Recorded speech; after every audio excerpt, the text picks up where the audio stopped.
Undang kita semua untuk bangkit berdiri, kita akan berdoa. Bapa dalam surga, kami bersyukur untuk malam hari ini kembali kami boleh menikmati firman Tuhan. Kami mohon pimpinan daripada Tuhan agar setiap kami yang hadir Tuhan, dengan penuh segala keterbatasan kami sebagai kaum awam memahami firman Tuhan, kami mohon kuasa daripada Roh Kudus-Mu untuk memberikan pencerahan bagi setiap pribadi kami lepas pribadi. Khususnya untuk hamba-Mu ini, biarlah setiap ucap bibir hamba-Mu ini boleh menyampaikan hanya kebenaran-Mu saja Bapa. Apa yang ingin Engkau sampaikan melalui hamba-Mu, biarlah hamba-Mu yang sampaikan itu saja Tuhan. Terima kasih Bapa, kami mohon waktu ke depan juga memberkati setiap pergumulan-pergumulan rekan-rekan di tempat ini, dan juga setiap teman-teman kami yang mungkin berada di rumah, mereka juga dalam pergumulan mereka.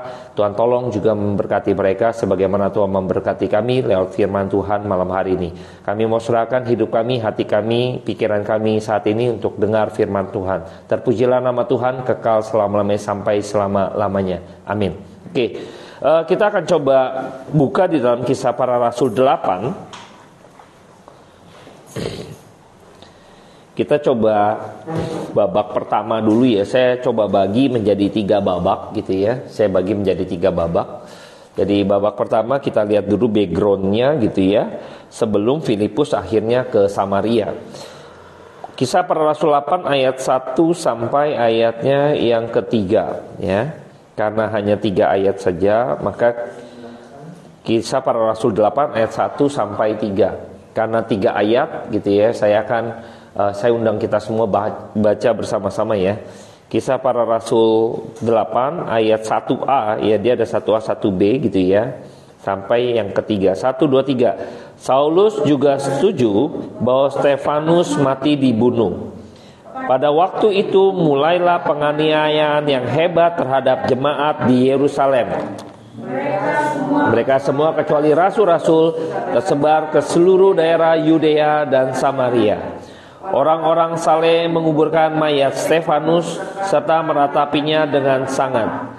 Tetapi Saulus berusaha membinasakan jemaat itu, dan ia memasuki rumah demi rumah dan menyeret laki-laki dan perempuan keluar dan menyerahkan mereka untuk dimasukkan ke dalam penjara. Nah, ini kita lihat backgroundnya bagaimana ketika itu Filipus akhirnya di Samaria. Karena pada waktu kejadian Stefanus yang minggu lalu kita sudah bahas panjang lebar dan mendalam gitu secara akademis oleh Michael.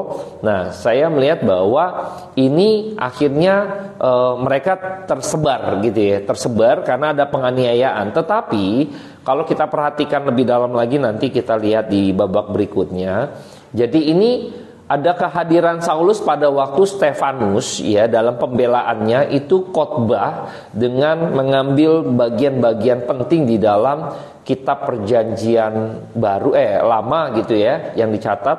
Nah, akhirnya di situ ada Saulus, dan saya percaya pada waktu itu Saulus ada di sana, berarti Saulus pun mendengarkan pembelaan daripada Stefanus, dan akhirnya kita tahu bahwa Saulus akhirnya juga dimenangkan gitu ya menjadi Paulus. Tetapi pada bagian ini Saulus adalah orang yang begitu getol untuk membantai orang-orang percaya atau orang-orang Kristen pada waktu itu. Ya, dia sampai benar-benar seperti jihad gitu ya. Kalau saya katakanlah kedapatan mendapati razia sweeping orang-orang yang ngikut Yesus, yang ngajarin mengenai Yesus, maka saya sepertinya dapat pahala dan sebagai seorang pahlawan atau pejuang iman, kira-kira gitu ya. Nah, ini kan pengertian yang salah gitu ya. Dan akhirnya mereka itu tersebar gitu ya, tetapi bukan maksud untuk mencoba cari aman sebenarnya. Kalau kita perhatikan di dalam Menara Babel, peristiwa Menara Babel itu pada waktu itu justru mereka bersatu hati untuk membangun menara, lalu Tuhan kacaukan bahasa, lalu tersebar. Benar ya? Itu Tuhan, dengan cara Tuhan supaya manusia tersebar ya, supaya manusia tersebar. Nah, cara ini pun dipakai oleh Tuhan Yesus pada waktu pencurahan Roh Kudus. Yaitu apa? Pada waktu pencurahan Roh Kudus, maka bahasa-bahasa itu banyak dikuasai oleh beberapa murid Tuhan, termasuk rasul gitu ya. Ya kita tahu nanti teman-teman bisa lihat lagi di dalam hari Pentakosta, itu mereka dikaruniakan bahasa-bahasa, disebutnya bahasa lidah. Jadi ada yang dari Mesopotamia, Midian, Arab segala macam jadi tahu gitu ya. Kok mereka berbicara bahasa kita ya yang kita mengerti? Tuhan pakai bahasa itu untuk kembali menyatukan pekerjaan Tuhan. Tapi pada waktu di Babel, itu kan pekerjaan manusia dikacaukan melalui bahasa. Sekarang bahasa lidah turun justru untuk, nah ini ada paradoks ya, justru untuk menyatukan kembali pengertian manusia-manusia yang nggak mengerti kepada firman, ya, membangun kepada kerajaan Allah atau membangun pekerjaan Tuhan, ya. Dan di lain pihak, secara kontras gitu ya, sepertinya dibubarkannya sama. Waktu di Babel dibubarkan untuk menyebar. Dan sama, pada waktu mendapatkan karunia bahasa roh, Tuhan juga sebarkan mereka, serakan mereka. Tetapi dengan tujuan untuk menyatukan pengertian mengenai Kristus, atau supaya percaya kepada Kristus, ya. Tapi kalau misalnya di Menara Babel dibubarkan gitu, supaya mereka nggak bisa lagi ngurusin bangun menara gitu, kira-kira ya. Dikacaukan, nggak bisa bersatu lagi untuk membangun menara. Tapi ini pakai bahasa tersebar di mana-mana, tapi untuk satu tujuan, yaitu supaya memberitakan Injil mengenai Yesus Kristus. Nah itu dia bedanya. Jadi Tuhan pakai cara menyebarkan juga. Maka lewat penganiayaan ini bukan ini semua dalam kedaulatan Tuhan. Tuhan kadang mengizinkan ya, seperti Saulus gitu ya, begitu militan gitu ya, begitu radikal untuk membantai orang-orang percaya gitu. Tuhan izinkan gitu ya, orang-orang seperti beberapa rasul mengalami penderitaan, dan bahkan Stefanus sebagai seorang diaken gitu ya, dan juga penginjil gitu ya, dan di akhirnya memberitakan firman lewat pembelaan dia, diizinkan untuk bahkan hidupnya itu dihabiskan oleh tangan-tangan mereka ya. Bayangkan ya cara Tuhan, akhirnya mereka ini tersebar gitu ya, mau meredam tetapi justru malah tersiar gitu ya. Bayangkan ya, mereka mau meredam, mereka pikir kalau matiin Stefanus selesai nih. Ternyata tidak. Ingat dulu, waktu pikir kalau matiin Tuhan Yesus selesai nih, ya kan? Ternyata tidak, gitu loh, ya kan? Untuk menghentikan. Nah, makanya pekerjaan Tuhan tidak bisa dihentikan oleh pekerjaan manusia. Nah, pada waktu Menara Babel itu adalah pekerjaan manusia, maka Tuhan bisa hentikan. Tapi kalau pekerjaan Tuhan, tangan manusia tidak mungkin sebesar apapun, sekuat apapun, sekaya apapun orang tersebut untuk menghentikan pekerjaan Tuhan, nggak bakalan bisa.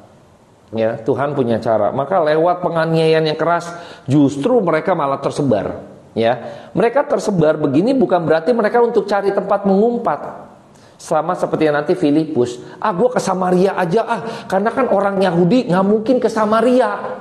Jadi gue ngumpet di situ aman, karena kan orang Yahudi sama orang Samaria itu ciong. Jadi kemungkinan kalau gue kabur ke Samaria, gue aman. Nggak demikian Bapak Ibu ya, tidak demikian. Jadi emang dalam rencana Tuhan, Tuhan biarkan, izinkan semua katakanlah gaduh ya, politik yang begitu rupa ya, dengan kondisi itu gitu ya. Saulus dengan garangnya gitu kan, orang-orang di para imam, orang-orang Farisi begitu ngototnya juga untuk membendung gerakan mereka gitu kan.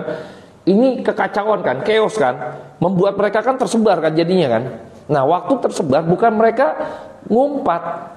Justru lewat kejadian ini Tuhan justru oke, dengan cara itu justru saya pengen sebarkan mereka. Ya, bukan sekali lagi untuk mengumpat. Ya, kenapa saya katakan demikian? Nanti kita lihat di babak berikutnya. Ini akan membuktikan bahwa mereka tidak mengumpat. Kita lihat di babak berikutnya ya. Ayat keempat sampai ayatnya yang ke-13 ya. Ayat keempat sampai 13.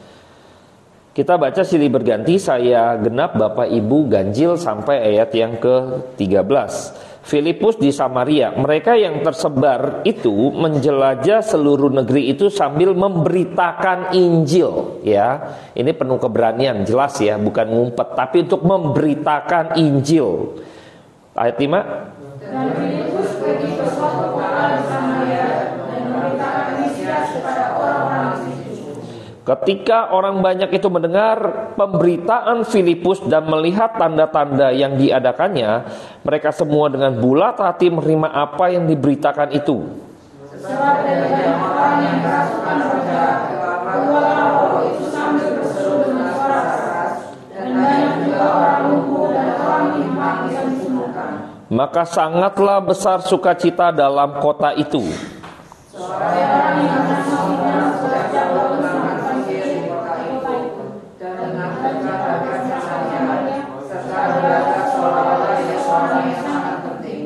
Semua orang besar kecil mengikuti dia dan berkata, orang ini adalah kuasa Allah yang terkenal sebagai kuasa besar. Dan mereka mengikutinya karena sudah lama ia mengajarkan mereka oleh kuasa Yesusnya. Tetapi sekarang mereka percaya kepada Filipus yang memberitakan Injil tentang kerajaan Allah dan tentang nama Yesus Kristus, dan mereka memberi diri mereka dibaptis, baik laki-laki maupun perempuan. Simon sendiri juga menjadi percaya, dan sesudah dibaptis ia senantiasa bersama-sama dengan Filipus, dan takjub ketika ia melihat tanda-tanda dan mujizat besar yang terjadi. Nah, saya melihat bahwa kita tahu bahwa Filipus dikatakan pada bagian ini, Filipus itu memberitakan Injil, memberitakan mengenai Yesus, mengenai berita Mesias. Artinya dia ke Samaria, itu kan kalau ngomong mengenai Yesus dimatiin, itu dibantai. Kalau tahu ini buronan kan kira-kira gitu ya. Benar ya? Nah makanya kenapa saya bilang katakan tadi bahwa mereka waktu tersebar, mereka bukan mau mengumpat ya, tapi memberitakan Injil. Jadi ini juga sebuah yang saya bilang tadi, rangkaian dari rencana Tuhan. Kalau dia ngumpat, harusnya dia nggak usah ngomong mengenai Yesus, dia jadi orang Samaria, nyamar, ya kan? Jadi sebagai orang di kampung itu, misalnya gitu kan, supaya bisa diterima. Jadi nggak usah macem-macem cerita apa segala macem. Nanti kalau ngomongin Kristus nanti dibenci, kan gitu kan? Bisa kan gitu? Wah kamu ajaran ini, oh Yesus orang Yahudi, kan bisa ditentang. Gitu loh. Nah ini kan juga resiko kan. Kalau ngumpet harusnya saya nggak mau ngomong itu, karena Yesus itu orang Yahudi. Lu ngomongin orang Yahudi yang musuh kita notabene, lu cari mati kan gitu kan. Nggak mungkin. Nah inilah saya lihat bahwa ada rencana Tuhan ya, dalam kekeosan ya, kekacauan yang terjadi pada waktu itu, justru bukan membuat para rasul menjadi tempat untuk mengumpat, tidak ya. Nah Filipus itu, ini menarik ya, Filipus itu kan seorang diaken Bapak Ibu ya, Filipus diaken. Kemarin saya kutip sedikit ya, kemarin sempat disinggung oleh Michael. Kita lihat di dalam Kisah Para Rasul 6. Saya akan bacakan saja, Bapak Ibu lihat Kisah Para Rasul 6 ayat ke-5 ya. Oke, 5 dan 6. Usul itu diterima baik oleh seluruh jemaat, mengangkat diaken, pelayanan meja. Lalu mereka melihat Stefanus, seorang yang penuh iman dan Roh Kudus, dan Filipus ya. Terus ada nama-nama lain. Yang menarik adalah hanya 2 nama yang tercatat di dalam Alkitab, Stefanus dan Filipus. Ya, kadang seringkali dalam hidup ya, nama kita ada ya, tapi Tuhan kadang nggak tuliskan kisah ya.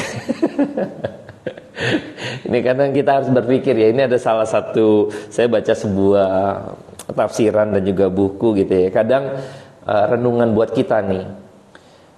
Kadang Tuhan catat nih nama, tadi ada 7 ya kan, tapi kisah yang dicatat 2, Stefanus dan Filipus. Bukan berarti mereka nggak baik ya 5-nya, tidak.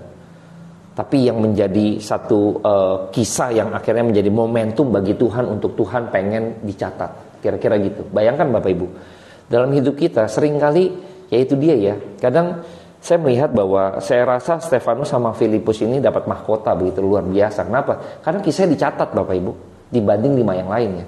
Bukan berarti dia nggak masuk surga gitu ya. Enggak. Ini dapat mahkota ini. Ini kalau duduk nih VIP ya, di jajaran gitu. Kalau ada tingkat multi level tuh, ya apa ya, diamond kali ya, ya pada dia. Top up semua gitu ya, istilahnya gitu ya. Jadi saya pikir dalam kehidupan kita seringkali kita ya mungkin dicatat. Masalahnya kita nih kisahnya ada gak di buku kehidupan gitu. Nanti Tuhan gitu ya. Mudah-mudahan ya, amin ya. Itu yang harus kita kejar. Nah, saya melihat bahwa Filipus dan Stefanus ketika kisah ini dicatat hanya 2 orang ini saja, karena dia bekerja dengan baik dalam melayani meja. Ini diangkat Bapak Ibu kedudukannya dia. Jadi dari diaken, seorang yang melayani meja, akhirnya diangkat, dipercayakan untuk memberitakan Injil. Kenapa? Karena dicatat di dalam Alkitab, Filipus ke Samaria. Nah, makanya kalau kita setia dalam pelayanan kita, maka Tuhan akan berikan hal yang lebih besar lagi. Ini dia Bapak Ibu. Ya. Bukan berarti yang ini gak setia ya, enggak. Yuk kerjakan begitu rupa, maka Tuhan akan siapkan lagi yang besar. Gitu loh. Kita pelayanan yang ya kayaknya apaan sih pelayanan begini ya, seringkali ya. Kita nggak setia dengan pelayanan kita bodoh amat juga. Ngapain sih layanin 2-3 orang komsel misalnya gitu ya. Kita ngelayanin one on one kalau Bu Indra gitu kan, saya layanin 1 orang gitu kan. Ini nggak penting lah gitu kan. Kalau kita juga menganggap begitu ya, Tuhan nggak bakalan bisa percayakan pelayanan yang besar kepada kita Bapak Ibu. Apapun ya, dalam pekerjaan juga gitu. Karena Alkitab mengatakan ada satu prinsip kan, setiap perkara besar Tuhan berikan setiap perkara kecil Tuhan kasih perkara besar. Benar ya? Filipus diberikan kewenangan, tanda petik ya, diangkat untuk dia memberitakan Injil. Dia nggak boleh baptisin. Nanti datang si Petrus ya dan Yohanes ya. Nah, di sini saya melihat bahwa kesetiaan dan kesungguhan Filipus ketika mendapat pelayanan. Ya, dia nggak abai. Ya, dia datang langsung memberitakan Injil, memberitakan firman, memberitakan Mesias kepada orang banyak. Dan kalau kita ingat, Filipus di Samaria sebenarnya melanjutkan pelayanan Kristus yang sudah dimulai oleh Kristus terlebih dahulu. Masih ingat kisahnya? Waktu Tuhan Yesus di Samaria udah mulai pelayanan ini. Kisahnya tahu gak apa? Pada waktu berjumpa dengan wanita Samaria di sumur Yakub. Ingat ya, benar ya? Hausnya mau minum nimba. Tuhan Yesus sama Filipus ini berbeda nih ya, perhatikan ya. Ada kesamaannya. Maksud saya gini, Tuhan Yesus waktu memenangkan ya orang-orang di Samaria, dia tidak melakukan mukjizat loh Bapak Ibu. Apa waktu nimba airnya tiba-tiba penuh sendiri ya kan. Baru menimbal lagi, itu masih ada. Dituang lagi, pas taruh mau nimba, itu ada penuh. Enggak gitu loh. Benar enggak? Kisahnya enggak gitu. Kisahnya pada waktu itu Tuhan menegur dosa perempuan Samaria. Tapi enggak bilang, engkau wanita penjina gitu, enggak demikian. Pada waktu itu dalam percakapan yang hangat waktu membangun sebuah relasi gitu ya. Di situ timbul waktu itu Tuhan bilang gitu kan, yang ada padamu bukan suamimu. Nah, itu menegur sebenarnya. Senggol dikit bos. Nah, bahasanya sekarang gitu, ya kan? Menyinggung apa? Menyinggung itu kebenaran. Kamu nih yang ada pada kamu bukan suami kamu. Ini mau menyinggung dia, mau menegur dosa dia, mau mengingatkan kesalahan dia gitu ya. Makanya kan kemarin saya udah pernah bilang di minggu-minggu yang lalu, kebenaran ketika disampaikan, maka kebenaran itu yang menghakimi, tanda petik. Ya. Nah, dari situlah Tuhan mengkoreksi gitu loh. Menyatakan kesalahan lalu memenangkan perempuan Samaria. Nah, makanya pelayanan di Samaria, sebenarnya Filipus melanjutkan pelayanan daripada yang pernah Tuhan Yesus lakukan. Ya. Nah, pada waktu itu jedah lama, kita lihat kenapa jedah lama. Pada waktu zamannya Kristus, waktu Yesus memberikan menyatakan pelayanannya kepada perempuan Samaria, lalu perempuan Samaria itu bersaksi kepada orang sekota, lalu diundang ke Tuhan gitu kan. Lalu mereka diajarkan, wah mereka antusias sekali. Lalu tiba-tiba di sini kita melihat bahwa banyak yang kerasukan setan kan keluar kan, benar gak? Yang timpang tadi kita mengatakan benar ya. Setan menjerit keluar ya kan. Sebab dari banyak orang yang kerasukan roh jahat, keluarlah roh itu sambil berseru dengan keras gitu ya. Sambil berseru dengan suara keras, dan banyak juga orang lumpuh dan orang timpang yang disembuhkan. Nah, artinya selama jedah begitu, ada kuasa daripada si jahat yang tidak senang bahwa ada pekerjaan Tuhan dinyatakan di Samaria, Bapak Ibu.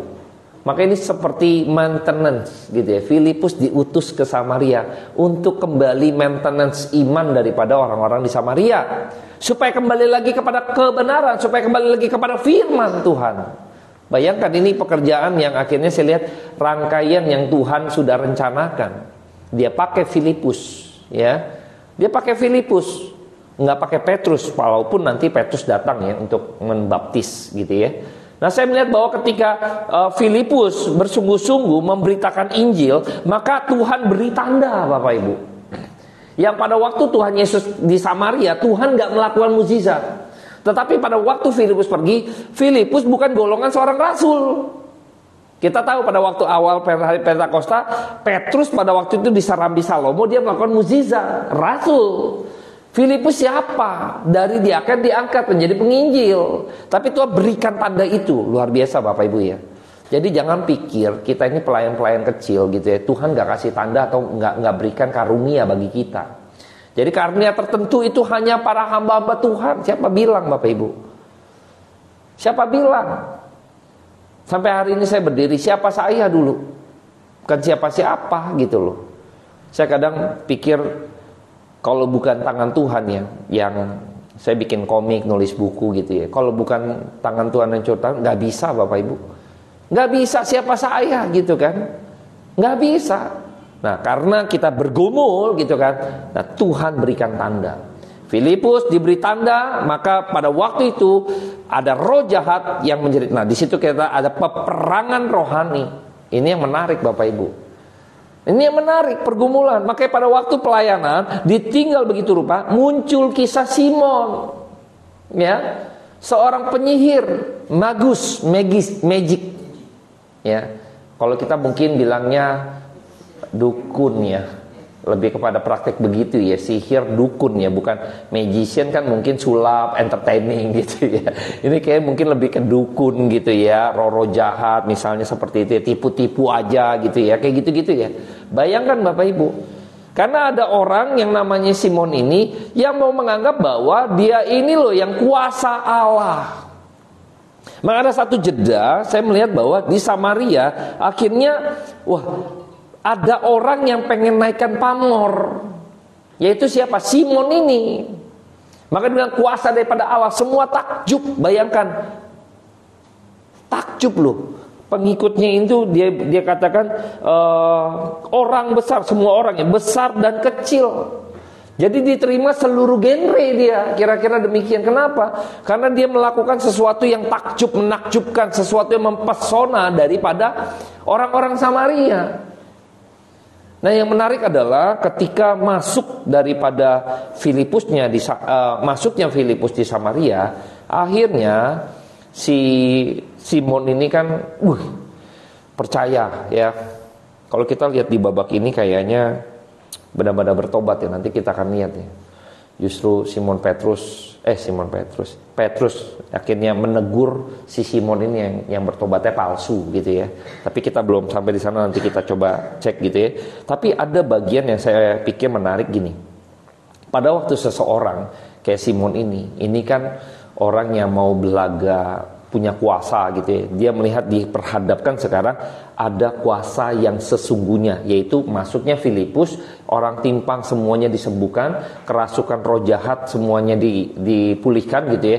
Dan ini berhadapan dengan si Simon. Simon akhirnya bisa melihat, ternyata dia juga sebenarnya sadar bahwa apa yang dia kerjakan ini sebenarnya tipu-tipu saja, bohongan kuasa saya. Lalu dia berjumpa dengan kuasa yang asli. Kira-kira demikian ya, yang Filipus lakukan, tanda-tanda yang muncul di dalam pelayanan Filipus. Maka akhirnya dia boleh belajar ya. Tadi kita lihat bahwa Simon sendiri juga menjadi percaya, dan sesudah dibaptis ia senantiasa bersama-sama dengan Filipus ya. Nggak apa-apa Pak Robin. Tapi begitu. Filipus yang memberitakan, senantiasa bersama-sama dengan Filipus dan takjub ketika ia melihat tanda-tanda dan mujizat-mujizat besar yang terjadi, ya kan? Dia jadi sekarang mau belajar gitu kan? Ya tapi akhirnya terkuak juga ya. Dia mau belajar karena mujizat. Nah ini Simon ini hati-hati Bapak Ibu ya. Kalau pertobatan sejati itu pasti dari pemberitaan Injil, ya pemberitaan Injil. Mujizat tidak akan pernah membawa manusia berdosa mengalami pertobatan sejati. Never. Gak pernah. Alkitab dengan jelas bahwa firman Tuhanlah yang mempertobatkan, pendengaran akan firman Tuhanlah yang membawa kita kepada Kristus, bukan mukjizat. Saya pernah bahas ya, 10 orang kusta gitu ya, yang balik cuma 1, mukjizat tuh. Mukjizat dihadirkan, 10-10-nya ngalamin mukjizat, yang balik 1. Yang 1 pun bukan singgung mengenai kuasanya, tapi lebih pada imanmu yang menyelamatkanmu. Artinya apa? Dia tahu siapa Yesus sebenarnya. Pengetahuan dia mengenai Kristus benar, gitu maksud saya. Jadi jangan sampai kita kecelek gitu ya. Nggak pernah. Makanya kadang sampai hari ini saya melihat bahwa beberapa gereja ya, itu masih aja KKR kesembuhan mukjizat gitu ya, masih ada dan sebagainya gitu ya. Yang dijual itu gitu Bapak Ibu. Sayang sekali. Tagline-nya itu. Tagline-nya yang dicondongkan, saya percaya bahwa mukjizat masih ada. Saya percaya Bapak Ibu. Hari ini saya ngalamin banyak hal Bapak Ibu kalau saya mau ceritakan. Tapi saya kadang pikir ya, mukjizat yang terjadi dalam kehidupan kita beda-beda loh. Nggak bisa didoktrin gitu loh. Jangan dijadikan doktrin maksud saya. Biarlah itu menjadi satu kesaksian yang hidup, mungkin dalam pribadi kita, untuk kembali memuliakan Tuhan gitu ya. Bukan untuk diajarkan tanda petik gitu loh. Tidak. Jadi kayak show off gitu loh. Kalau saya kesaksian, kesannya saya memuliakan Tuhan. Jangan-jangan show off. Wah ini seperti kayak produk gitu kan, jual air ini lalu ada yang kesaksian, yuk Pak minum air ini rasanya bagaimana. Kira-kira kan gitu kan. Jadi saya mikir untuk tarik member tuh ada yang kesaksian yang hebat nih, gara-gara minum air ini saya, wah ya kan. Loh kita cari member jadi kayak jualan di multi level gitu. Iya kayak jualan obat kita jadinya, ya kan. Narik jiwa dengan cara demikian itu nggak benar gitu loh. Maksud saya nggak demikian loh ya. Maka lihat kita perhatikan kata-kata daripada Filipus ya. Ayat ke-6 kita baca sama-sama ya. Ayat ke-6 ya. Kisah Para Rasul 8 ayat 6. Saya kutip saja pembuktian kepada setiap kita. 1, 2, 3. Ketika orang banyak itu mendengar pemberitaan Filipus dan melihat tanda-tanda yang diadakannya, mereka semua yang bulat hati meripat apa yang diberitakannya itu ya. Kita loncat lagi gitu kan. Ayat 12 ya. 1, 2, 3. Tetapi sekarang mereka percaya kepada Filipus yang memberitakan Injil tentang kerajaan Allah dan tentang nama Yesus Kristus, dan mereka memberi diri mereka dibaptis baik laki-laki maupun perempuan. Perhatikan ya, bukan karena melihat mukjizat dan kuasa yang luar biasa yang Filipus lakukan. Mereka menjadi percaya karena mukjizat yang dilakukan oleh Filipus. Kita dengar itu gak? Alkitab catatnya apa? Pemberitaan Injil. Ini yang membawa pertobatan sejati Bapak Ibu ya. Baik laki-laki maupun perempuan ya. Ini keselamatan bukan genre jadinya ya. Kadang kan laki-laki ini sebagai bagian dari hak kesulungan gitu ya, pemimpin gitu ya. Atau kalau dikatakan kalau kita bangsa Israel ini sebagai umat pilihan. Tidak. Laki-laki dan perempuan ini juga makna bahwa keselamatan itu bukan bicara suku tertentu ya. Samaria bagian daripada umat pilihan Tuhan, laki-laki dan perempuan. Bangsa lain pun menerima keselamatan daripada Tuhan. Bukan hak eksklusif bangsa Israel, bukan ya. Hak eksklusif umat pilihan Allah yang berada di seluruh bangsa dan suku bangsa itu. Ya, jadi itu umat pilihan, baik laki-laki maupun perempuan, baik orang Yahudi maupun orang non Yahudi. Ya, jadi ini genre juga ya, bukan bicara eksklusif milik bangsa Israel. Ya, kita melihat bahwa Filipus tuh memberitakan Injil yang ditonjolkan di dalam Alkitab itu Injil. Ya, saya nggak pernah lihat gitu kan. Lalu mereka percaya karena Tuhan Yesus melakukan hal yang besar, mukjizat yang besar gitu kan, mereka percaya gitu kan. Filipus memberitakan atau Paulus gitu kan, lakukan hal-hal hebat lalu saya percaya karena mukjizat Tuhan. Kalau reasonnya mukjizat, nggak ada Alkitab yang menyatakan orang bertobat terus ada karena mukjizat Tuhan. Nggak ada Bapak Ibu. Ya, Jadi ketika Filipus diberikan kuasa itu Tuhan berikan karunia itu, Tuhan beri tanda. Karena sebagai utusan daripada Allah, Bapak Ibu. Sekarang kalau misalnya kita menginjil, engkau percaya maka engkau akan disembuhkan gitu kan. Oke, saya nggak percaya kepada Tuhan, lalu saya sembuh. Saya mau apa? Coba kita nginjil dengan cara begitu. Ayo sekarang teknologi udah maju. Jadi akhirnya kalau kita misalnya tidak sembuh, misalnya nggak usah didoakan orang Kristen misalnya gitu, saya juga bisa sembuh, maka saya bisa jadi orang nggak percaya dong. Benar ya? Bayangkan. Bukan itu yang mau ditekankan. Karena pada waktu itu adalah hal-hal ini yang memberikan tanda bahwa dialah utusan daripada Allah. Sama seperti nabi-nabi. Di sini ada Simon. Kita lihat ya bagaimana bangsa Israel pada waktu keluar daripada Mesir. Musa lempar tongkat jadi ular. Jampi-jampinya juga sama. Jadi yang membedakan apa gitu kan? Benar ya? Kalau hanya kuasa doang, sesuatu fenomena, tidak. Makanya Filipus juga yang membedakan apa? Injil yang diberitakan oleh ini yang memenangkan orang-orang Samaria. Oh, ada Simon kok yang juga fenomenal. Akhirnya pamornya kalah dengan Filipus. Apa yang membuat akhirnya pindah dari Simon akhirnya percaya kepada Filipus? Karena Injil kuasanya lebih besar daripada apapun, gitu loh. Kalau mukjizat itu ternyata tidak membawa orang melihat gitu ya, Injil yang besar atau kebenaran itu sebagai Allah yang penguasa, itu percuma. Mukjizat itu palsu. Itu bisa aja mukjizat tuh, iblis juga bisa pakai mukjizat, Bapak Ibu. Contohnya tadi ya, ahli jampinya Firaun, itu pakai tanda petik mukjizat juga kan. Katakan itu.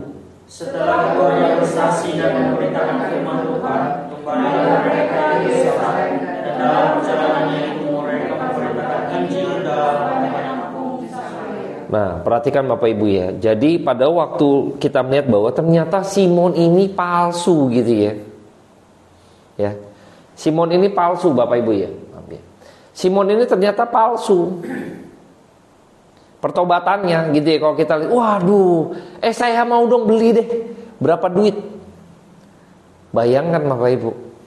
Pengertiannya masih kacau. Karena apa? Pengen sesuatu yang dia kejar adalah kuasa tadi, fenomena tadi. Saya mau dong. Ya. Ini dia orang yang seringkali bermain dengan tanda petik ya, hal-hal yang fenomenal gitu ya. Wah, ini gereja kering nih, nggak ada kuasa Roh Kudus gitu kan. Apaan khotbah dari pagi siang malam. Kalau ibadah khotbah terus gitu ya, nggak ada altar call-nya gitu kan, nggak ada bahasa lidah misalnya gitu ya, nggak ada urapan di gereja misalnya gitu ya. Ini orang yang udah nggak gampang ya memenangkan orang kayak gini gitu loh. Nggak gampang karena apa? Yang dipertontonkan seringkali hal-hal yang maunya dia gitu loh. Udah diajarkan gini, kalau gereja yang punya kuasa Roh Kudus mesti begini gitu kan. Gereja yang penuh dengan penyertaan Tuhan, yang penuh dengan kuasa Allah ini begini gitu kan. Ada yang sesuatu yang terjadi gitu loh. Dia nggak sadar gereja yang sejati justru membawa orang mengerti firman Tuhan. Gimana mungkin saya bisa mengerti firman Tuhan? Misalnya kalau saya khotbah, jika 1 jam Bapak Ibu, setelah itu amin. Bapak Ibu pulang bawa apa? Bahasa apa sih Pak Engki? Nggak ngerti gua. Bener gak Bapak Ibu? 1 jam lagi gue cuma baba doang gitu kan. Diulang-ulang lagi. Diulang-ulang gitu kan. Jadi nggak ngerti. Buat apa? Ngerti gak? Nggak akan membawa saya apa-apa. Ya, kita hanya sekumpulan orang stres yang ngumpul terus meluapkan gitu kan suara kita sebagai bentuk kekesalan aja gitu kan, bentuk healing mungkin gitu ya. Orang kan kalau healing teriak gitu kan, main tuh ke Dufan, teriak di halilintar kalau stres gitu ya. Tuh loncat dari gunung gitu kan, teriak gitu, lepaskan kata. Ya, kita kayak gitu aja jadinya. Setiap kali ngumpul, nggak ada pengertian yang didapat. Buat apa? Buat apa? Ya saya berharap kita harus sadar bahwa di dalam bagian ini kan ada juga di sida-sida Ethiopia ya. Kita akan coba lihat waktu perjalanan sida-sida di Ethiopia. Jadi saya tanggung gitu ya. Nanti minggu depan dilanjutkan oleh Pak Robin ya. mengenai nanti Saulus bertobat gitu ya. Lihat, perhatikan di Ethiopia bagian terakhir gitu ya. Sida-sida dari tanah Ethiopia 26 sampai 40 saya genap Bapak Ibu ganjil ya. Sida-sida Kisah Para Rasul 8 ayat 26 sampai 40. Kemudian berkatalah seorang malaikat Tuhan kepada Filipus, katanya, bangunlah dan berangkatlah ke sebuah selatan menurut jalan yang turun ke Yerusalem, dari Yerusalem ke Gaza. Jalan itu jalan yang sunyi. Lalu berangkatlah Filipus, adalah seorang Ethiopia, seorang sida-sida, pembesar dan kepala kendaraan Serikat Negeri, satu untuk beribadah. Sekarang orang itu sedang dalam perjalanan pulang dan duduk dalam keretanya sambil membaca kitab Nabi Yesaya. Lalu kata Roh kepada Filipus, pergilah ke situ dan dekatilah kereta itu. Filipus segera ke situ dan mendengar sida-sida itu sedang membaca kitab Nabi Yesaya. Kata Filipus, mengertikah Tuan apa yang Tuan baca itu? Jawabnya, bagaimanakah aku dapat mengerti kalau tidak ada yang membimbing aku? Lalu ia meminta Filipus naik dan duduk di sampingnya. Nas yang dibacanya itu berbunyi seperti berikut. Seperti seekor domba ia dibawa ke pembantaian, dan seperti anak domba yang keluh di depan orang yang menggunting bulunya, demikianlah ia tidak membuka mulutnya. Dalam tenanya berlangsunglah hukumannya. Siapakah yang akan menceritakan asal-usulnya? Sebab nyawanya diambil dari bumi. Maka kata sida-sida itu kepada Filipus, aku bertanya kepadamu tentang siapakah Nabi berkata demikian, tentang dirinya sendiri atau tentang orang lain?